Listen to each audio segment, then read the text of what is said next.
Students, welcome to Study Alpha. My name is Shivendra Yashavi. तो चलिए बच्चे, आपकी इंतजार की घड़ी खत्म हुई और आज से स्टार्ट हम लोग कर रहे हैं क्लासेस। ठीक है, बच्चे बहुत परेशान हो रहे थे सर, क्लास कब से स्टार्ट कर रहे हैं, कब से स्टार्ट कर रहे हैं क्लास। तो बच्चे कल कुछ टेक्निकल एरर आ गया था जिसके कारण हम क्लासेस कल से स्टार्ट नहीं कर पाए। ठीक है, तो आज से हम कंटिन्यू करते हैं और अभी जो हम स्टार्ट करने वाले हैं वो chapter 1 units and measurement class 11 की फिजिक्स। ठीक है, तो मैं एक बार आपको इसके बारे में बता दूं। क्लास 11 के लिए जो हमने कोर्सेज डिजाइन किया है वो कुछ इस तरीके से कि सीबीएसई ने जो हर एक चैप्टर के टॉपिक्स हमें सजेस्ट किए हैं, हर एक टॉपिक पे आपको मैं सेपरेट वीडियो अवेलेबल करा दूंगा फिर क्लास 11 के लिए। ठीक है, ताकि आप उस टॉपिक पे तुरंत स्विच करें, वीडियो क्लिक करें और उस टॉपिक के बारे में आपको ब्रीफ इंफॉर्मेशन मिल जाए। हम साथ साथ सीबीएसई के लिए एनसीईआरटी में मेंशन क्वेश्चंस भी करेंगे और बहुत सारे प्रैक्टिस क्वेश्चन करेंगे ताकि उस टॉपिक के बारे में हमें बिल्कुल क्लियर इंफॉर्मेशन मिल जाए, बढ़िया से प्रैक्टिस हो जाए और जो भी क्वेश्चंस पॉसिबल होंगे उन सब के बारे में हम लोग प्रैक्टिस करते चलेंगे। ठीक है, तो आज का हमारा पहला चैप्टर का टॉपिक है यूनिट्स एंड मेजरमेंट। इसमें हम लोग पढ़ेंगे बच्चे फंडामेंटल, देख सकते हैं आप हैं। तो क्या पढ़ेंगे हम लोग? सबसे पहले हम लोग पढ़ेंगे इसमें बच्चे फंडामेंटल और डिराइव्ड क्वांटिटीज के बारे में और कैसे हम डायमेंशनल फॉर्मूला लिखेंगे फंडामेंटल और डिराइव्ड क्वांटिटीज का। ठीक है, तो इसके बारे में हम लोग जानेंगे सबसे पहले। ठीक है, तो चलिए आइए स्टार्ट करते हैं। हम लोग हैं स्टार्ट करते हैं। सबसे पहले मैं आपको बता दूं बच्चे, सबसे पहले मैं आपको बता दूं कि आपको जो है डाउट्स अगर पूछने किसी बच्चे को कि हमने मान लो क्लास हमने ले लिया, आपने भी क्लास अच्छे से देख लिया, पर कुछ क्वेश्चंस आपके हैं मन में या कुछ क्वेश्चंस आपसे सॉल्व नहीं हो रहे हैं या मैंने यहाँ पर एक्सप्लेन किया, थोड़े बहुत डाउट्स आपके अगर रह गए तो आप उन डाउट्स का समाधान कैसे करेंगे?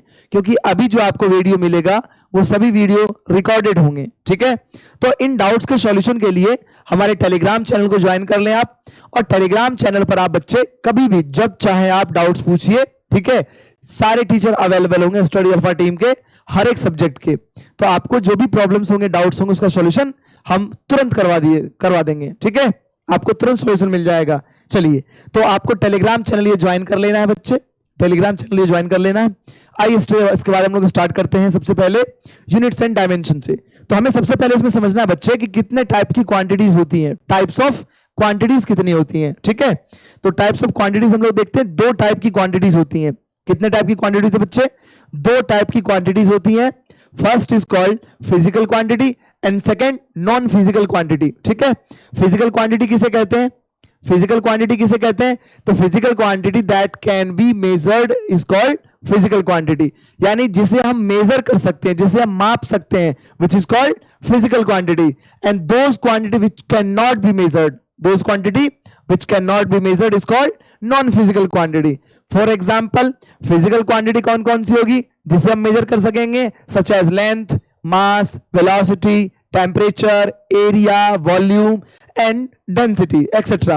These quantity are called physical quantity, क्योंकि ये सब हम मेजर कर सकते हैं, यानी जिसे हम माप सकते हैं, जिसे मेजर कर सकते हैं, those quantities are called physical quantity। और जिसे हम मेजर नहीं कर सकते हैं उसे क्या कहेंगे हम लोग? Non physical quantity. ठीक है बच्चे, चलिए इसके बाद आगे बढ़ते हम लोग हैं और समझते हैं कि how are physical quantity classified. Physical quantity को क्लासिफाई कैसे किया गया है? ठीक है, तो फिजिकल क्वांटिटी का क्लासिफिकेशन देखिए दो बेसिस पर किया गया है। पहला क्लासिफिकेशन किया गया फंडामेंटल क्वांटिटी और दूसरा क्लासिफिकेशन है बच्चे नॉन फंडामेंटल क्वांटिटी, जिसे कहते हैं हम लोग डिराइव्ड क्वांटिटीज। ठीक है, तो डिराइव्ड क्वांटिटी और फंडामेंटल में क्या डिफरेंस है? देखिए, सबसे पहली बात यह है कि हमारे पास बहुत सारे ऐसे फिजिकल क्वांटिटीज हैं या फिर क्वांटिटीज हैं जिसे हम मेजर कर सकते हैं, बट बहुत सारे साइंटिस्ट ने इस पर डिस्कशन किया। डिस्कशन करने के बाद ये कंक्लूजन निकाला कि हम क्यों ना कुछ ऐसे क्वांटिटीज को डेवलप करें, यानी अगर हर एक चीज, मान लो कि हमें दूध मेजर करना हो कि कितने लीटर मिल्क है तो उसे हम लीटर में मेजर कर लें, अगर पानी मेजर करना हो तो हम पानी के अलग यूनिट बना लें, अगर ऑयल मेजर करना हो तो उसके लिए अलग हम यूनिट बना लें। तो पता चलता हमें कि बहुत सारे हमने यूनिट बना लिए हैं और हर एक की यूनिट याद रख पाना बहुत मुश्किल होता। इसीलिए साइंटिस्ट ने डिस्कशन करके क्या किया कि कुछ ऐसी क्वांटिटीज बनाया जिसके बेस पर हम दुनिया की तमाम क्वांटिटीज को मेजर कर सकते हैं। ठीक है, तो ऐसी क्वांटिटी को कहा गया फंडामेंटल क्वांटिटी। ठीक है, जैसे आप समझिए अगर हमें डिस्टेंस मेजर करना हो कि कितना किलोमीटर है तो हम किससे मेजर कर सकेंगे? लेंथ से मेजर कर सकेंगे। ठीक है, अगर हमें डिस्प्लेसमेंट मेजर करना हो तो किससे मेजर कर सकेंगे? लेंथ से मेजर कर सकेंगे हम लोग। तो ऐसी क्वांटिटीज बनाई गई जिसमें लेंथ की जितनी भी एस्पेक्ट थे उन सभी को हम लोग एक क्वांटिटी से मेजर कर लेंगे, तो ऐसी क्वांटिटी को कहा गया फंडामेंटल क्वांटिटी। ठीक है, तो फंडामेंटल क्वांटिटी का बेसिक डेफिनेशन देखिए क्या होगा। डेफिनेशन ये है कि a physical quantity which does not depends on any other physical quantity for its measurement, यानी ऐसी क्वांटिटी जिसके मेजरमेंट के लिए हमें किसी दूसरी क्वांटिटी का सहारा ना लेना पड़े, किसी दूसरी क्वांटिटी का सहयोग ना लेना पड़े, उस क्वांटिटी को हम क्या कहेंगे बच्चे? फिजिकल क्वांटिटी कहेंगे। और डिराइव्ड क्वांटिटी हम किसे कहेंगे? तो derived quantities are those quantity which are expressed in terms of more than one fundamental quantity. यानी डिराइव्ड क्वांटिटी वो क्वांटिटीज है बच्चे जिसको हम एक्सप्लेन करेंगे by the using of more than 2 और 3। ठीक है, यानी more than one fundamental quantities, यानी एक से ज्यादा फंडामेंटल क्वांटिटीज को यूज करके जिस क्वांटिटी को हम डिराइव करेंगे, जिस क्वांटिटी को हम एक्सप्लेन करेंगे, those quantity are called derived quantities. ठीक है, चलिए इसके बाद हम लोग एग्जांपल समझते हैं कि what are the fundamental quantities. हमने ये समझ लिया कि फंडामेंटल क्वांटिटीज वो क्वांटिटीज होगा जिसे हम सिर्फ और सिर्फ उसी की क्वांटिटी से डिराइव करेंगे, यानी हमें किसी अदर फिजिकल क्वांटिटी का सहयोग नहीं लेना पड़ेगा। ठीक है, और डिराइव क्वांटिटी के बारे में हमने क्या जाना कि ऐसी क्वांटिटी जिसको एक्सप्लेन करने के लिए हम फंडामेंटल क्वांटिटी का सहयोग लेते हैं, उनसे हेल्प लेते हैं। ठीक है, तो सबसे पहले समझते हैं फंडामेंटल क्वांटिटी, यानी जो इंडिपेंडेंट है, जिसको हम लोग इन्हीं क्वांटिटी से एक्सप्लेन कर सकते हैं। तो बेसिकली 7 फंडामेंटल क्वांटिटीज हमें बताए गए हैं। कितने बताए गए हैं? 7 बताए गए हैं। तो कौन कौन से 7 फंडामेंटल क्वांटिटीज हैं? तो देखिए सबसे पहले फंडामेंटल क्वांटिटी हमारे सामने आता है लेंथ। ठीक है, लेंथ का बच्चे SI unit, system of international unit क्या है? मीटर। सैंबल इसका हो जाएगा बच्चे मीटर। ठीक है, एम। सेकंड फंडामेंटल क्वांटिटी बच्चे मास। ठीक है, और इसका एसआई यूनिट हो जाएगा किलोग्राम और सैंबल है केजी। थर्ड हो जाएगा टाइम, इसका बच्चा एसआई यूनिट है सेकंड और इसे स्मॉल एस से रिप्रेजेंट करेंगे हम लोग। ठीक है, फोर्थ है टेम्परेचर, इसका एसआई यूनिट हो जाएगा केल्विन और इसे हम लोग डिनोट करते हैं के से। सैंबल क्या हो जाएगा बच्चे? इसका के। फोर्थ है इलेक्ट्रिक करंट, इसका बच्चे एसआई यूनिट हो जाएगा एम्पियर और सैंबल है इसका ए। ठीक है, इसके बाद है ल्यूमिनियस इंटेंसिटी, यानी इसका एसआई यूनिट है कैंडला और सैंबल हो जाएगा बच्चे इसका सीडी। ठीक है, और last fundamental quantity amount of substance और इसका एसआई यूनिट है मोल एंड सैंबल इसका बच्चे एमओएल। अब देखो आपके मन में सवाल आ रहा होगा कि सर मैं क्या रटूं? तो सबसे पहले आप ये रटिए कि फिजिकल क्वांटिटी क्या होता है और नॉन फिजिकल क्वांटिटी क्या होता है, इनके डेफिनेशन। क्योंकि कई बार एग्जाम्स में डायरेक्ट आपसे टीचर, आपके स्कूल टीचर पूछ लेंगे कि define physical quantity, define fundamental quantity, define derived quantities. ठीक है, तो आपको इनके डेफिनेशंस एज इट इज मैं आपको पीडीएफ प्रोवाइड करा दूंगा टेलीग्राम पे, एकदम अच्छे से लिख लीजिए, नोट्स बनाते चलिएगा और रट लेना है। सेकंड थिंग आपको जो रटना है, थोड़ा सा आपको रटना पड़ेगा क्योंकि ये आप पहली बार देख रहे हैं। 10th क्लास में हमने क्या क्या पढ़ा था तो याद होगा, अगर आप तो ये जानते होंगे 10th क्लास तक में सॉरी कि लेंथ जो है मीटर में मेजर होती है, मास किलोग्राम में मेजर होता है, टाइम जो है वो सेकंड में मेजर होता है, टेम्परेचर भी आप शायद जानते होंगे, केमिस्ट्री आपने पढ़ा ही होगा, केल्विन में मेजर होता है, इलेक्ट्रिक करंट तो हमारी पूरी टॉपिक्स थी 10th क्लास में, तो इसमें आप पढ़ते ही हैं कि एम्पियर होता है इसका यूनिट। शायद आपने ल्यूमिनियस ऑफ इंटेंसिटी नहीं सुना होगा और अमाउंट ऑफ सब्सटेंस के बारे में भी अगर आप पढ़े होंगे थोड़े बहुत तो पता होगा आपको, मोल मेजर करते हैं। तो थोड़ा सा अगर आप इसमें एफर्ट करेंगे तो आसानी से याद भी हो जाएगा ये। ठीक है, चलिए तो इसके बाद हमने क्या देख लिया कि these are the 7 fundamental quantities. ठीक है, अब इसके बाद समझिए, इसके बाद हम लोग समझते हैं कि 2 और फंडामेंटल क्वांटिटीज बनाए गए। ठीक है, 2 और फंडामेंटल क्वांटिटीज बनाए गए and this is called supplementary quantities. क्या कहलाएगा बच्चे? ये सप्लीमेंट्री क्वांटिटी कहेंगे हम लोग। ठीक है, तो 2 सप्लीमेंट्री क्वांटिटी, यानी हमने जो 7 क्वांटिटीज बनाया उन क्वांटिटी के हेल्प से हम 2 तरह के और पैरामीटर्स को मेजर नहीं कर सकते थे। जैसे पहला है एंगल, क्योंकि आप एंगल को ना तो लेंथ में मेजर कर सकते हैं, ना ही मास में, ना ही टाइम में, ना टेम्परेचर में, ना आप मेजर कर सकते हो उसे इलेक्ट्रिक करंट के फॉर्म में। तो इसके लिए एक सेपरेट बनाएगी fundamental quantities and this is called plane angle. अभी हम समझेंगे बच्चे प्लेन एंगल क्या होता है। तो प्लेन एंगल का बच्चा ऐसा यूनिट क्या है? रेडियन है। ठीक है, और इसका सैंबल होता है बच्चे RAD। ठीक है, और दूसरा बच्चे सॉलिड एंगल। ठीक है, प्लेन एंगल और सॉलिड एंगल में डिफरेंस समझिए। जैसे आप ट्रायंगल देखते हैं तो ट्रायंगल का जो एंगल होता है बच्चे वो प्लेन एंगल का एग्जांपल है। किसका एग्जांपल है? प्लेन एंगल का। लेकिन हम लोग आइसक्रीम जो खाते हैं ना, कोन आपने खाया होगा, कोन का आइसक्रीम आपने खाया होगा, तो कोन पे जो एंगल सबटेंड होता है ना बच्चे, 3D डायग्राम देखेंगे अगर आप उसका, 3D अगर आप इसका विजुअलाइजेशन करेंगे, तो कोन पे जो एंगल सबटेंड होता है, this is called solid angle, ठीक है, उसे हम लोग कहते हैं सॉलिड एंगल। और सॉलिड एंगल का ऐसा यूनिट क्या है, स्टेरेडियन, और सिंबल क्या है बच्चे, एसआर। चलिए एक बार हम लोग सॉलिड एंगल का फील ले लेते हैं, ठीक है, कि एक्चुअल में सॉलिड एंगल क्या कहलाएगा। जैसे समझिए हमारा जो है कि पूरा स्फीयर है, ठीक है, ये हमारा एक स्फीयर है, ठीक है, तो अगर आप एक यहां से कट करेंगे, इसमें कोण अगर आप इसमें से कट करेंगे, तो ये जो देख रहे हैं आप एंगल जो सबटेंड हो रहा है यहां पे देख रहे हैं जो एंगल ये हो रहा है subtend, this is called solid angle. ये क्या कहलाएगा, ये सॉलिड एंगल कहलाएगा बच्चे, ठीक है। चलिए इसके बाद हम आगे बढ़ते हैं, दो सप्लीमेंट्री क्वांटिटीज हमने देख लिया, अब आते हैं हम लोग उसके बाद डेराइव क्वांटिटीज पे। डेराइव क्वांटिटीज क्या होता है, ठीक है, तो डेराइव क्वांटिटीज का डेफिनेशन अभी हमने देखा था। क्या डेफिनेशन हमने देखा था कि a physical quantity that depends upon the other physical quantity for its measurement are known as derive quantities. यानी वो क्वांटिटीज जिसको हम लोग फंडामेंटल क्वांटिटी के हेल्प से एक्सप्लेन करते हैं, those are called those are called derive quantities, ठीक है, those are called derive quantities. यानी एक्सेप्ट ऑफ 7, ठीक है, एक्सेप्ट ऑफ 7 यानी 7 फंडामेंटल क्वांटिटी और 2 सप्लीमेंट्री को छोड़ के जितनी भी क्वांटिटीज हैं, all that types of quantities are called derive quantities, ठीक है।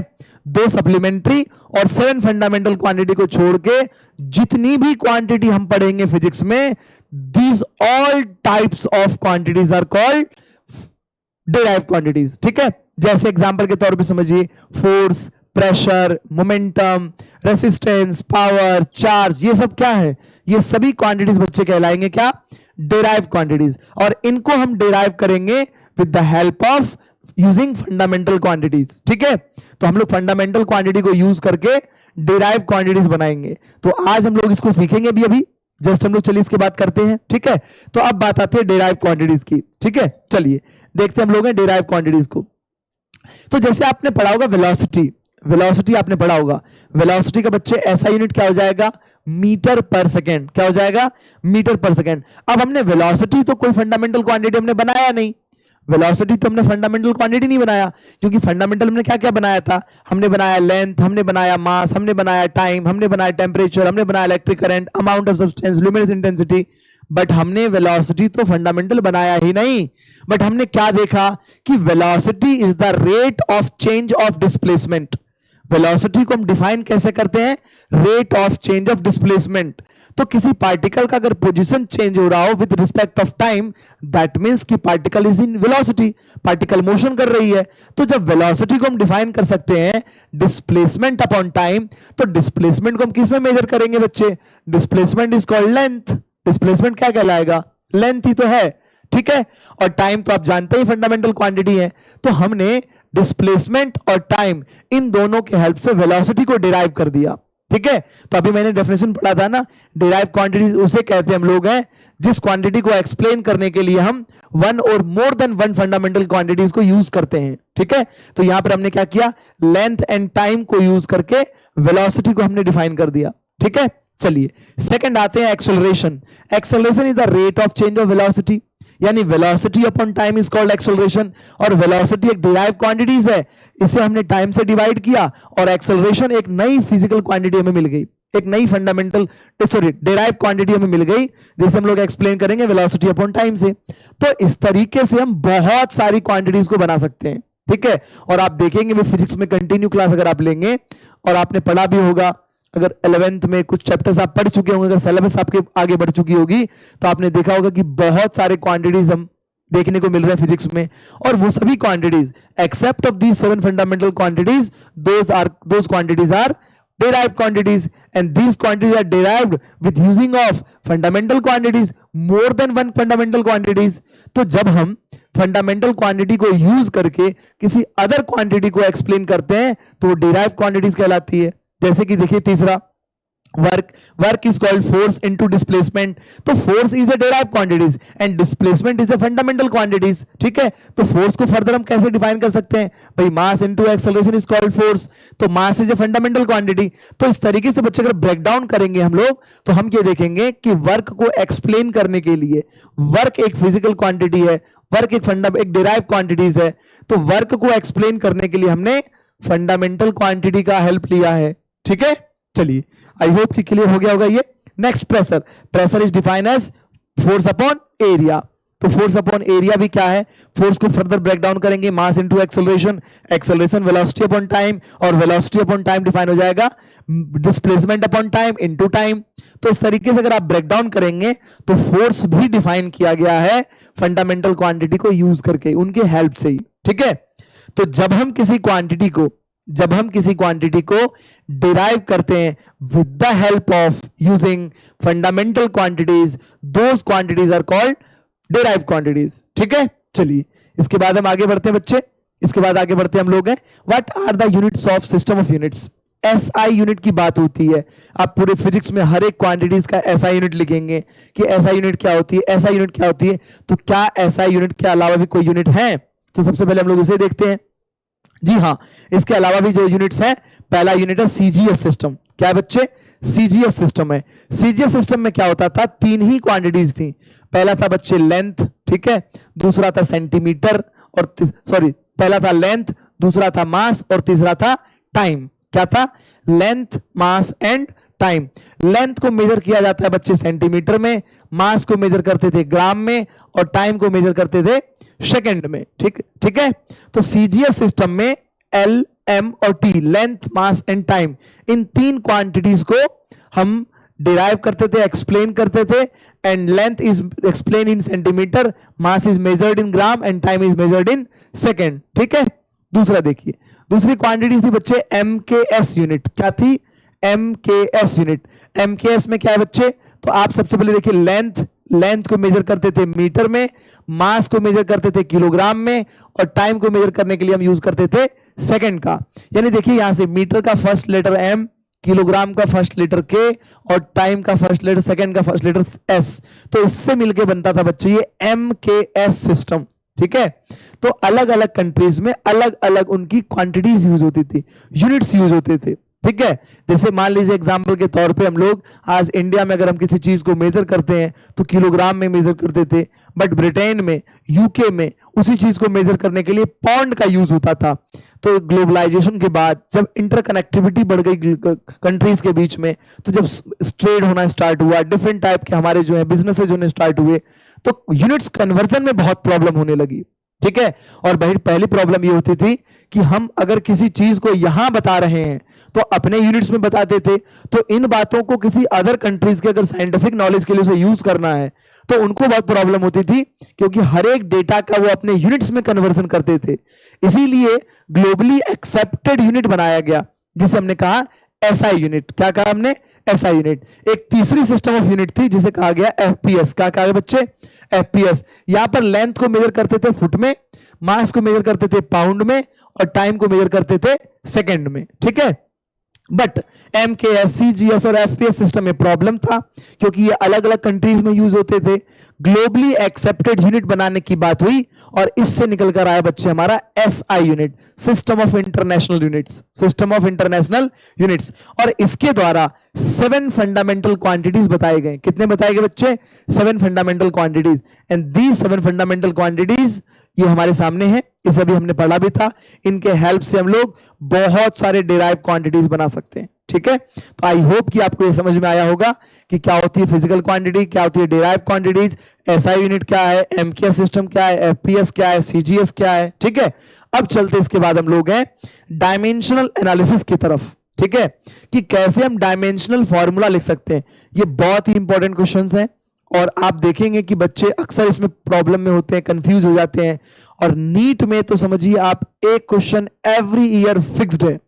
आपको अगर डायमेंशन लिखना आता है, प्रिंसिपल ऑफ होमोजेनिटी आपको आती है, तो एक क्वेश्चन समझिए 4 मार्क्स तो आपने आज के आज सिक्योर कर लेना है। ठीक है, आज के लेक्चर से आपको ये बात समझ में आ जाएगी कि हम डायमेंशनल फॉर्मूला कैसे लिख सकते हैं। ठीक है, तो चलिए देखते हैं हम लोग कैसे लिखते हैं डायमेंशनल फॉर्मूला। सबसे पहले बच्चे ये समझिए, सबसे पहले समझिए ये डायमेंशन होता क्या है।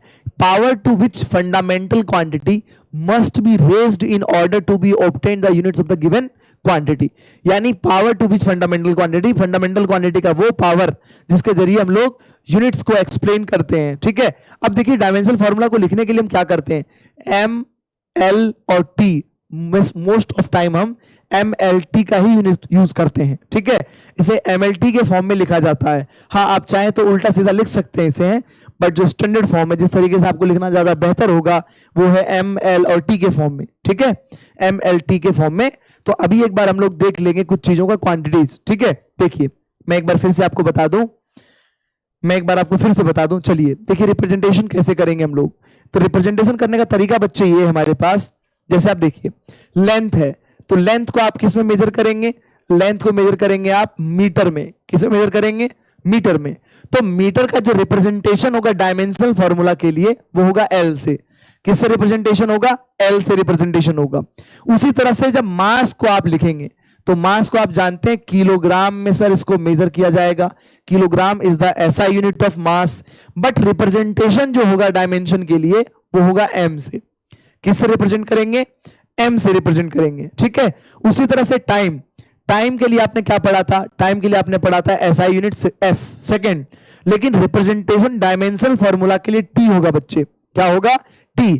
तो मोस्ट ऑफ जो डायमेंशनल फॉर्मूला है बच्चे वो एम एल और टी के फॉर्म में ही लिख दिया जाएगा। ठीक है, बट कभी कुछ क्वेश्चंस में आपसे अगर पूछ लिया जाए कि टेम्परेचर का भी लिख के मुझे बताओ, तो टेम्परेचर को हम लोग मेजर तो करते हैं केल्विन में, बट रिप्रेजेंटेशन क्या होगा बच्चे इसका, सेम एज के होगा। ठीक है, क्या होगा इसका, सेम एज के हो जाएगा। और इलेक्ट्रिक करंट का जो हमारा है, इलेक्ट्रिक करंट का रिप्रेजेंटेशन या तो ए लिख लेंगे या फिर आई लिख लेंगे। टेम्परेचर के लिए कभी कभी थीटा भी यूज होता है बच्चे। ठीक है, बहुत सारे बुक्स में टेम्परेचर के लिए थीटा भी गिवन होता है, तो आप चाहें तो के या फिर थीटा भी लिख सकते हैं। ठीक है, उसी तरह से इलेक्ट्रिक करंट के लिए या तो आप ए लिखेंगे या फिर आई लिखेंगे, रिप्रेजेंटेशन अगर करना हो डायमेंशन फॉर्मूला इसका। ठीक है बच्चे, लुमिनस इंटेंसिटी के लिए सी लिखेंगे और अमाउंट ऑफ सब्सटेंस के लिए बच्चे MOL लिखेंगे। बट मैं आपको फिर से रिपीट कर रहा हूं, मोस्ट ऑफ द टाइम जो है आपको L, M और T, यानी ML और T अगर हम स्टैंडर्ड फॉर्म में बात करें, सीरीज में बात करें, तो MLT के फॉर्म में आप लिख के काम चला लेंगे। ठीक है, चलिए इसके बाद हम बात करते हैं कि कैसे हम लिखेंगे how to find dimensions of derived quantities. कैसे हम फाइंड करेंगे डायमेंशन डिराइव क्वांटिटीज का। तो सबसे पहले हमने एग्जांपल लिया स्पीड का। किसका लिया अच्छा एग्जांपल हमने, सबसे पहले हमने एग्जांपल लिया, देखिए स्पीड का। कैसे लिख सकते हैं हम लोग हैं, तो speed is defined as distance upon time. कैसे डिफाइन करेंगे बच्चे इसे हम लोग, डिस्टेंस अपॉन टाइम। भाई आपने पढ़ा होगा speed is defined as distance upon time. देखिए डिस्टेंस क्या है, डिस्टेंस और लेंथ है। डिस्टेंस क्या है, डिस्टेंस और लेंथ है। तो लेंथ को हम मेजर करेंगे मीटर में और टाइम को मेजर करेंगे बच्चे हम सेकंड में। और अभी हमने क्या देखा था, अभी हमने ये देखा था कि मीटर के लिए हम क्या लिख रहे थे, मीटर के लिए हम लिख रहे थे रिप्रेजेंटेशन के लिए L, और सेकंड के लिए क्या लिख रहे थे बच्चे हम लोग, T। तो अगर हम उसको ऐसे लिखें, सेकंड को अगर हम न्यूमरेटर में ले जाएं तो कैसे लिख सकते हैं बच्चे, सेकंड टू द पावर -1। ठीक है, तो यहां पर मैं लिख सकता हूं T टू द पावर -1। ये बच्चा हो जाएगा इसका डायमेंशनल फॉर्मूला। क्या हो जाएगा, डायमेंशनल फॉर्मूला। अब देखना हम इसको ऐसे लिख सकते हैं, स्पीड का जो है डायमेंशनल फॉर्मूला हम कैसे लिख सकते हैं।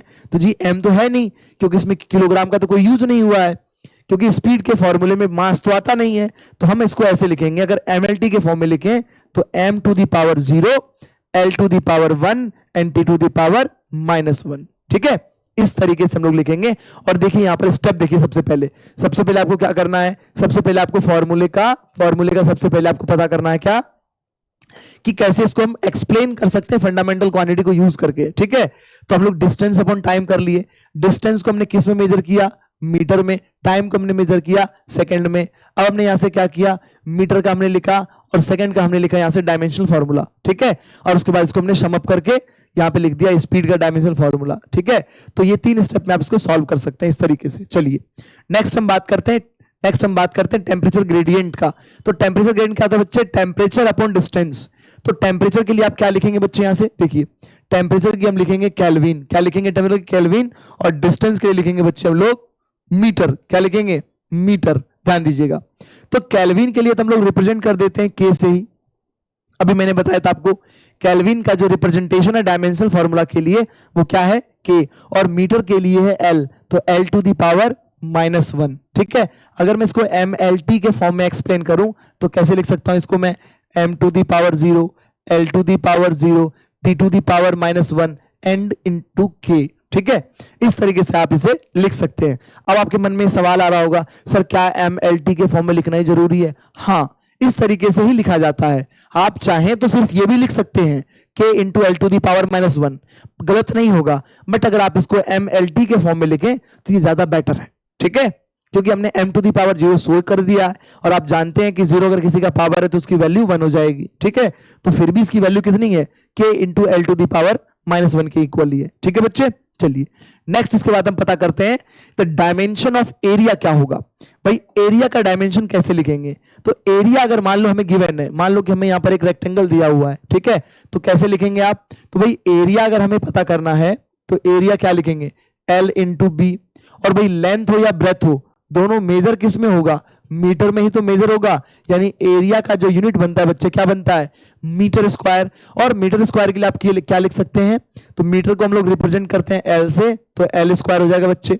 ठीक है, यानी इसको आप ऐसे लिख सकते हैं m to the power 0, l to the power 2 and t to the power 0। इस तरीके से आप एरिया का डायमेंशनल फॉर्मूला लिख सकते हैं। देखिए ऑप्शन में कौन सा करेक्ट है, ऑप्शन में कौन सा करेक्ट है बच्चे, तो m to the power 0, t to the power 0 and l to the power 2, option number A is correct. ठीक है, इस तरीके से हम एरिया का लिख सकते हैं। चलिए इसके बाद अगर हम बात करें बच्चे, इसके बाद अगर हम बात करें वॉल्यूम का, तो वॉल्यूम को कैसे लिखेंगे, सर वॉल्यूम को हम ऐसे लिख सकते हैं, volume is written as, volume को कैसे लिखेंगे बच्चे हम लोग, वॉल्यूम को हम कैसे लिखेंगे, तो L into B into H. ठीक है, एल बी एच के फॉर्म में आप वॉल्यूम लिख सकते हैं।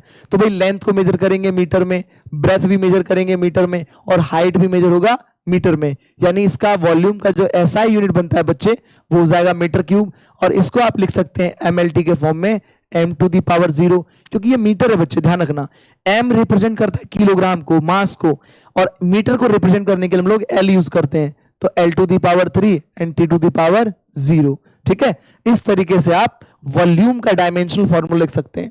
Is that clear?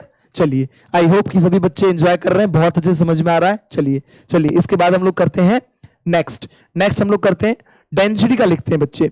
तो डेंसिटी एक डेराइव क्वांटिटीज है, और डेंसिटी का जो बच्चे फॉर्मूला होगा DENSITY। डेंसिटी का क्या फॉर्मूला होगा बच्चे, मास डिवाइडेड बाय वॉल्यूम। क्या होगा, मास डिवाइडेड बाय वॉल्यूम। चलिए मास को कैसे लिखेंगे, तो मास लिखा जाता है बच्चे किलोग्राम में, मास के लिए ऐसा यूनिट क्या है किलोग्राम, और अभी अभी हमने वॉल्यूम का लिखा था किलोग्राम मीटर क्यूब। ठीक है, वॉल्यूम का हो जाएगा मीटर क्यूब। अब देखिए यहां से किलोग्राम के लिए हम क्या लिखेंगे sir, m to the power 1, क्योंकि स्क्वायर नहीं है ना, कोई भी पावर नहीं है तो 1 लगा देंगे हम। ठीक है, और उसके बाद देखिए मीटर नीचे डिनोमिनेटर में है, तो अगर इसे नोमिनेटर में लाएंगे तो -3 हो जाएगा बच्चे, और इसमें टाइम नहीं है तो t0 हो जाएगा बच्चे। क्या हो जाएगा, t0। अब देखिए इसमें ऑप्शन में m to the power 1, l to the power -3 and t to the power 0, कौन सा ऑप्शन सही है बच्चे, option number A correct, option number A is correct. चलिए इसके बाद नेक्स्ट क्वेश्चन लेते हैं हम लोग, नेक्स्ट क्वेश्चन हम लोग लेते हैं मोमेंटम। आपने पढ़ा होगा मोमेंटम को कैसे हम डिफाइन करते हैं बच्चे, तो momentum is defined as product of mass into velocity.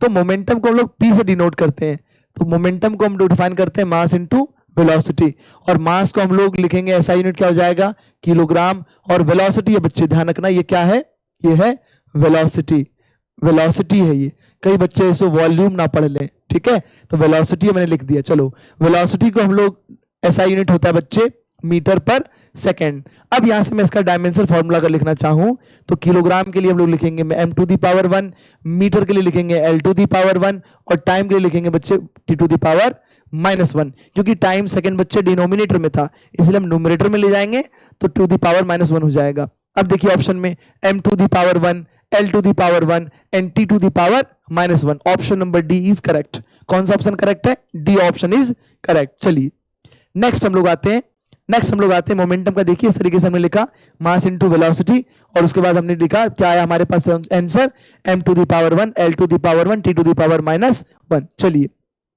अब हम लिखते हैं फोर्स का। तो फोर्स का फॉर्मूला आपने क्या पढ़ा बच्चे, फोर्स का फॉर्मूला आपने पढ़ा, क्या पढ़ा है? मास इनटू एक्सेलरेशन। क्या पढ़ा बच्चे? मास इनटू एक्सेलरेशन। और मास क्या होता है बच्चे? मास होता है, लिखा जाता है जी किलोग्राम में, और एक्सेलरेशन का ऐसा यूनिट होता है मीटर पर सेकेंड स्क्वायर। तो अगर मैं यहां से लिखूं बच्चे, तो किलोग्राम के लिए क्या लिखेंगे हम? m to the power 1। Metre लिखेंगे बच्चे l टू दी पावर 1, और टाइम लिखेंगे t टू दी पावर -2।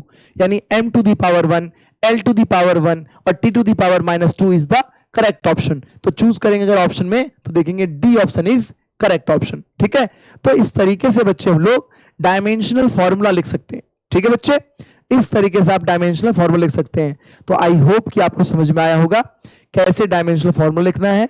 अगली वीडियो हमारी बच्ची होगी प्रिंसिपल ऑफ होमोजेनिटी पे, जिसमें हम उस पे बेस्ड क्वेश्चन प्रैक्टिस करेंगे। ठीक है, तब तक आप प्रैक्टिस के लिए एक क्वेश्चन लेते जाएं और आप ट्राई करें इसे। आप इसे ट्राई करें कि कैसे हम लोग ग्रेविटेशनल कांस्टेंट का लिख सकेंगे। ग्रेविटेशनल कांस्टेंट के लिए मैं आपको बता दूं तो फोर्स लिखा जाता है बच्चे, ग्रेविटेशन एक टॉपिक है, आप पढ़ेंगे 11th क्लास के चैप्टर नंबर 8 में पूरा आपको ग्रेविटेशन पढ़ाया जाएगा। हालांकि आपने पढ़ा होगा ग्रेविटेशनल फोर्स का फॉर्मूला बच्चे। तो gravitational constant mass first of the body, second mass of the body divided by distance between the, distance का स्क्वायर हम लोग कर देंगे बिटवीन द बॉडीज। ठीक है, तो यहां से बच्चे हम लोग क्या करेंगे, जी का फॉर्मूला बनाएंगे। अगर आप, तो जी को क्या लिख सकते हैं?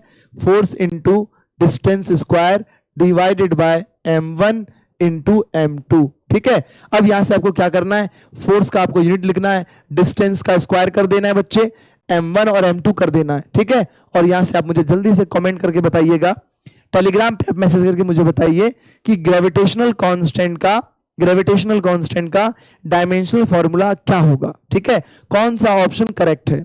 तो बच्चे हम लोग मिलते हैं अगले वीडियो में, जिसमें हम डिस्कस करेंगे प्रिंसिपल ऑफ होमोजेनिटी। तब तक के लिए थैंक यू। चैनल को जरूर सब्सक्राइब करिएगा और शेयर कर दें। धन्यवाद।